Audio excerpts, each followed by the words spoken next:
Amb un estil original, fantàstic i ple d'imaginació, la Casa Batlló és una de les obres més representatives de l'arquitecte Antoni Gaudí. Situada al Passeig de Gràcia de Barcelona i inspirada en la natura, és un prodigi de disseny ornamental i una obra mestra de forma, color i llum. Per tot això va ser declarada Patrimoni Mundial per la UNESCO. Sens dubte, la façana és l'element arquitectònic més singular de la Casa Batlló.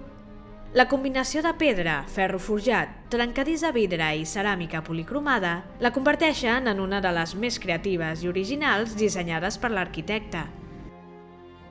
A la part superior, la teulada té forma de llom d'animal amb unes grans escates tornassolades. Coronen el conjunt peces esfèriques de grans dimensions que semblen crestes i fan pensar en la figura d'un drac o un animal fantàstic semblant. Un altre element destacat de la façana és la torre coronada per una creu de 4 braços, així com el disseny de temes aquàtics que decora els murs.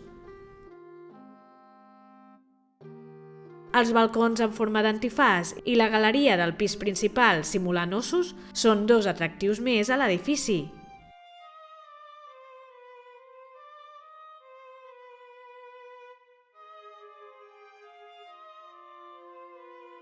A l'interior hi destaquen, entre altres elements, el sostre del saló principal, els grups de xemeneies al terrat, l'escala principal i els arcs parabòlics a les golfes, que creen espais diàfans i ventilats avançats a la seva època.